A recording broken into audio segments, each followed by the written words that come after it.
우리에게 주시는 말씀 고린도후서 12장 7절로부터 10절까지의 말씀입니다.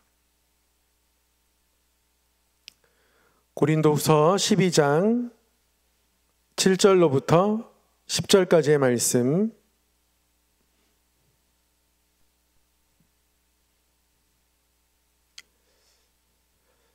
한 절씩 교독하도록 하겠습니다. 여러 계시를 받은 것이 지극히 크므로 너무 자만하지 않게 하시려고 내 육체에 가시 곧 사탄의 사자를 주셨으니 이는 나를 쳐서 너무 자만하지 않게 하려 하심이라.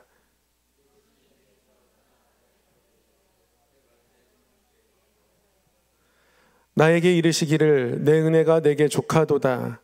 이는 내 능력이 약한 데서 온전하여짐이라 하신지라. 그러므로 도리어 크게 기뻐함으로 나의 여러 약한 것들에 대하여 자랑하리니 이는 그리스도의 능력이 내게 머물게 하려 함이라. 그러므로 내가 그리스도를 위하여 약한 것들과 능욕과 궁핍과 박해와 곤고를 기뻐하노니 이는 내가 약한 그때의 강함이라. 아멘. 하나님의 말씀 고린도서 12장 7절로부터 10절까지의 말씀을 봉독했습니다. 오늘 이 말씀 가지고 함께 은혜 나누고 기도하도록 하겠습니다. 말씀의 제목은 그리스도의 능력이 머무는 사람입니다. 그리스도의 능력이 머무는 사람.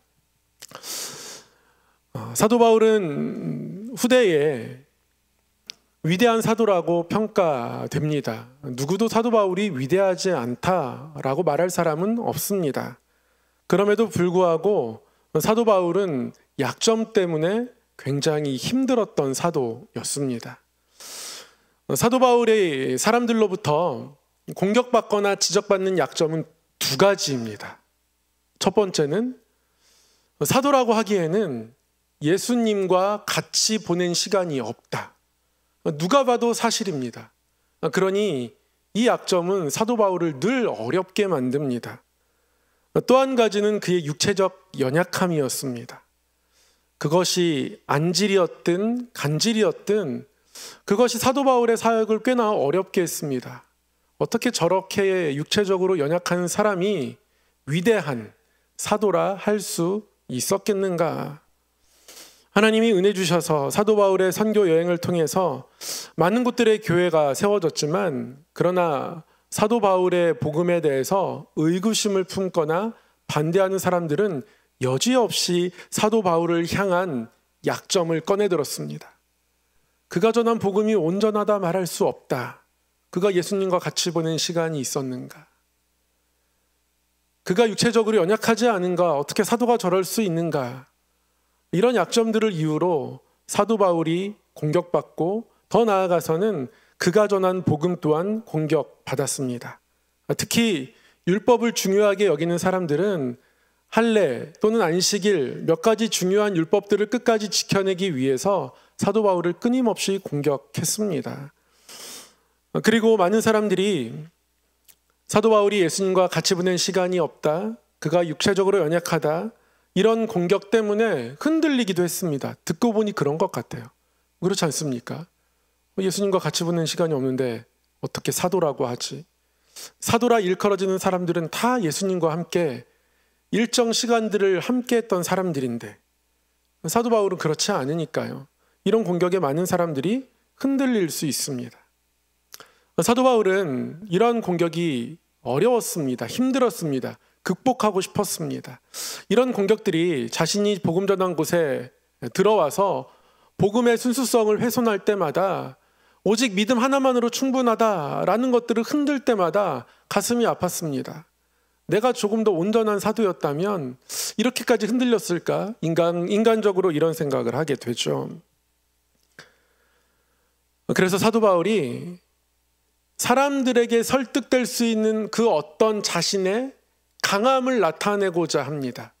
자신의 강함으로 약함을 덮고 싶은 거죠. 그래서 오늘 말씀 가운데 등장하는 사도 바울의 이야기가 무려 14년 전의 이야기.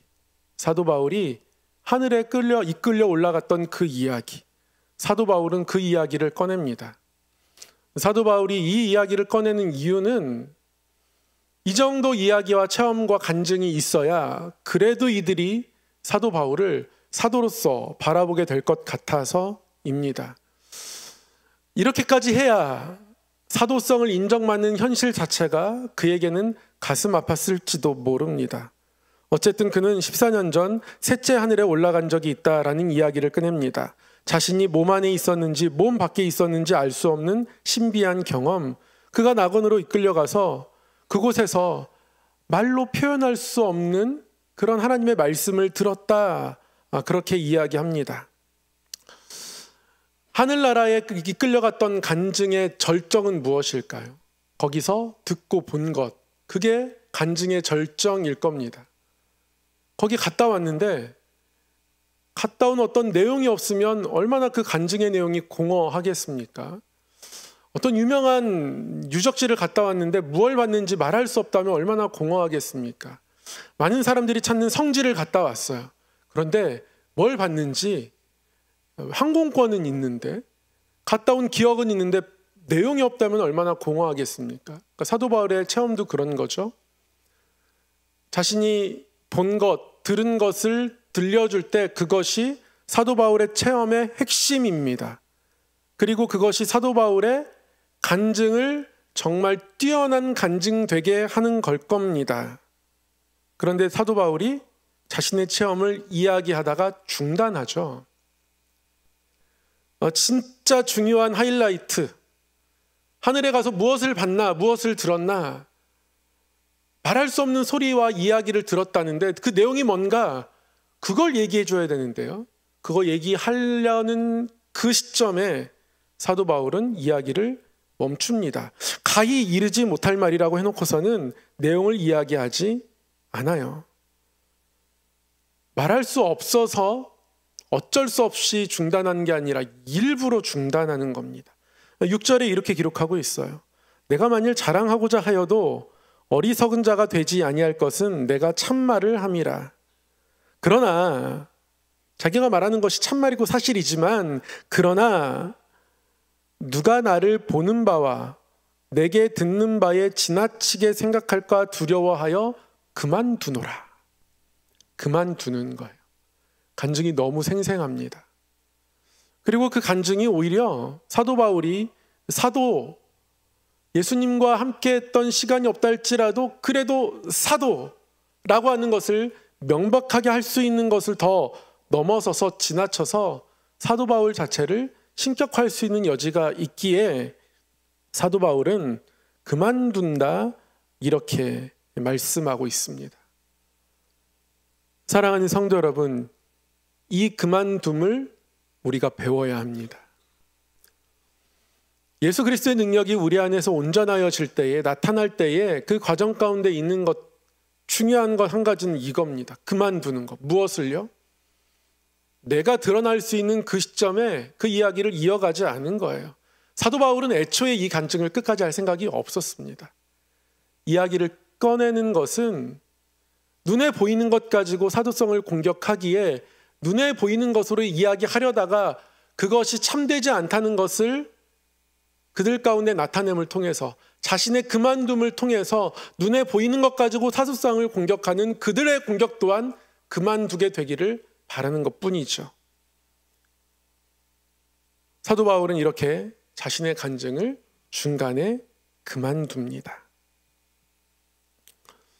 사도 바울은 이 간증의 하이라이트, 그곳에서 간증을 멈춘 이후에 진짜 하이라이트를 이야기합니다. 무엇 이야기합니까? 7절부터 육체의 가시 이야기합니다. 육체의 가시 자만하지 않게 하시려고 하나님이 나에게 주신 것이다, 그렇게 이야기합니다. 3번 주께 간구했다고 하죠. 그러나 3번 간구에도요, 우리 12장 9절에 보면 사도 바울이 이렇게 고백합니다. 12장 9절 함께 고백해 볼까요? 시작. 나에게 이르시기를 내 은혜가 내게 족하도다. 이는 내 능력이 약한 데서 온전하여짐이라 하신지라. 아멘. 사도 바울이 자신의 간증을 멈추고 나서는 이 교만의 길을 가지 않겠다라고 이야기해요. 그래서 멈춘 거라고 이야기하는 겁니다. 자만하지 않게 하시려고 오히려 나의 약함을 주신 것이라고 역설적으로 그들에게 이야기합니다. 근데 이 교만하게 하지 않게 하시려고, 이게 단순한 어떤 일반적인 교만을 이야기하는 게 아닙니다. 하나님이 특별하게 사도 바울에게 주셨던 그 간증의 사건, 사도 바울을 높이 올리셨던 그 사건. 지금 저희가 개역 개정 성경으로 성경을 읽고 있지만 개역 개정 성경 전에 개역 한글 성경을 저희가 읽었었습니다. 제가 2005년도 신대원 들어갈 때 그때쯤에 이제 개역 한글에서 개역 개정으로 바뀌었는데요. 개역 한글 성경에서는 자고하지 않게 하시려고 라고 그렇게 기록하고 있습니다. 이 구절의 번역만큼은 개역 한글이 더 원문에 가까운 것 같습니다. 스스로 높이 올린 것, 그 자리에 있지 않게 하시려고 하나님 그렇게 하신 겁니다. 헬러어로 휘페르 아이로, 휘페로는 업이란 뜻이에요. 아이로는 들어 올린다는 거예요. 높이 들어 올린다는 거예요. 이게 휘페로 아이로입니다. 성경에 휘페로 아이로란 단어가 딱 2번 나와요. 여기서 한 번 나오고요. 그리고 데살로니가 후서에서 나옵니다. 데살로니가 후서에서 어떻게 나오냐면요, 이렇게 기록하고 있어요. 사단을 이야기하는 겁니다. 악한 영에 대해서 데살로니가 후서 2장 4절이요. 이렇게 이야기해요. 그는 대적하는 자라 신이라고 불리는 모든 것과 숭배함을 받는 것에 대항하여 그 위에 자기를 높이고 하나님의 성전에 앉아 자기를 하나님이라고 내세우느니라. 모든 것에 대항하여, 그러니까 자기보다 높은 게 있으면 안 되는 거예요. 그것이 진리이든 참 하나님이든 다 상관없습니다. 모든 것에 대항하여서 자기를 높여야 되는 게 악한 영의 본질인 거예요. 이때 자기를 높인다는 말이 휘페로 아이로입니다. 높이 올리는 것. 근데 이 휘페로 아이로가 하나님께 속하느냐 사단에게 속하느냐는 딱 하나로 결정됩니다. 누구에 의해서 높여지느냐. 하나님에 의해서 높여질 때 그것은 정말 아름다운 높임이 되는 것이고요. 사람에 의해서 높여질 때는, 그때는 스스로 높이는 것은요, 그때는 사단의 모습이 되는 겁니다. 사도 바울이 경험한 은혜가 뭐예요? 하나님이 사도 바울을 셋째 하늘까지 들어 올리신 겁니다. 그렇게 들어 올려갔었어요. 근데 하나님이 들어 올리셨던 그 경험을 내가 내 입술로 고백하면서 내가 나를 들어 올리려니까 사도 바울은 못하겠는 거예요. 그래서 내가 그만 두노라, 멈추는 겁니다. 왜냐하면 하나님이 들어 올리셔야 되니까. 사도 바울이 공격받는 자리, 자신의 약함, 거기서도 하나님 들어 올리실 거예요. 거기서도 하나님의 능력이 나타날 겁니다. 오히려 하나님이 나타나실 자리인 거예요. 어찌 보면 그 육체의 가시가 내가 나를 높여서 더 이상 공격받지 않고 싶어하는 유혹의 자리일 수 있습니다. 마치 간증을 꺼낼 수밖에 없는 그 마음, 그 자리에 나아간 것처럼. 그러나 사도 바울은 깨닫습니다. 본능적으로 압니다. 하나님이 높이셔야 된다는 것을. 내가 나를 높일 수 없다는 것. 그래서 멈춘 거잖아요. 왜 육체의 가시를 사단의 사자라고 말하겠습니까? 육체의 가시, 그 약한 자리가 결국에는 하나님이 역사하실 능력의 자리라고 고백하는데요, 육체의 가시가 사단의 사자라고도 말해요. 그러니까 같은 그 육체의 가시, 공격받는 사도 바울의 모습을 가지고 한 본문 안에서 2가지 이야기하는 거예요. 하나님의 능력이 역사할 자리이기도 하지만 거기가 사단의 사자이기도 한 거예요. 갈림길이라는 거예요. 하나님이 높이시느냐, 내가 나를 높이느냐, 갈림길이 거기 있다라는 겁니다. 우리는 부족합니다.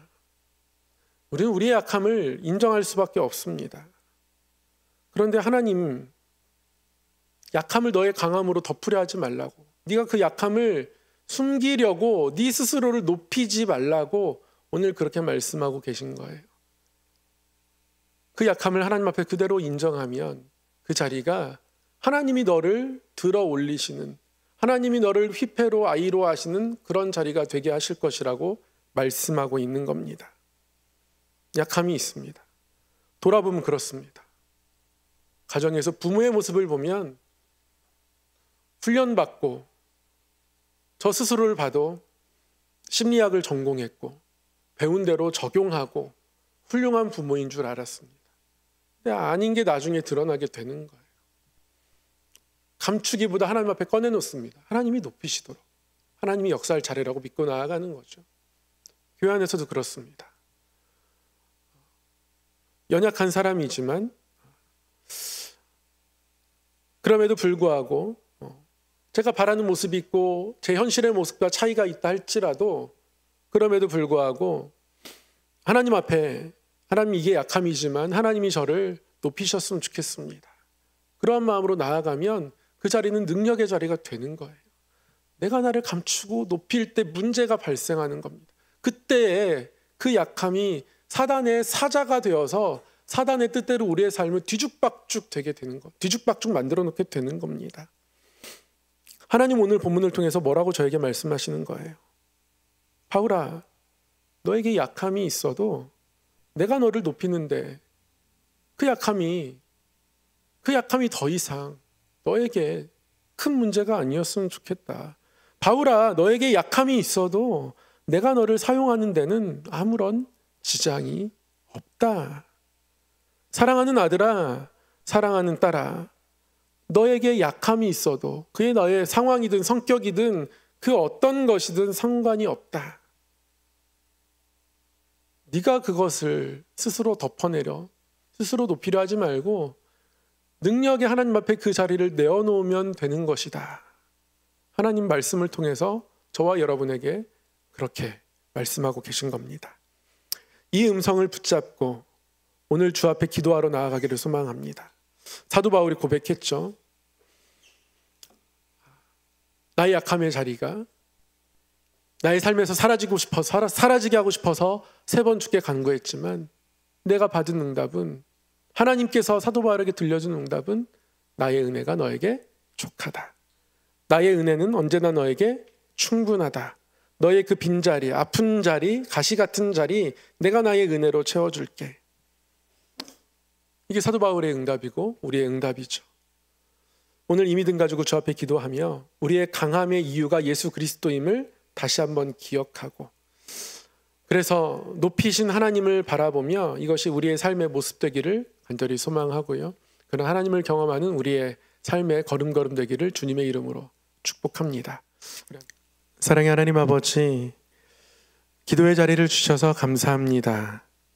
우리의 삶을 내어놓고 하나님께 맡길 때마다 하늘로부터 오는 평화가 우리의 삶을 또 마음을 덮는 것을 경험합니다. 삶의 걸음걸음마다 돌보시고 인도하시는 하나님을 향한 시선을 놓치지 않게 하시고 하나님 안에서 자유함으로 또 평안을 누리며 하나님 손을 붙잡고 살아가는 믿음의 걸음 되게 하여 주시옵소서. 이 밤에 기도한 모든 간구를 들으시고 응답하여 주시고 또 응답을 기다리는 우리의 마음이 힘들지 않도록 늘 하나님의 은혜로 채워 주시옵소서. 감사드리옵고 예수님 이름으로 기도드리옵나이다. 아멘.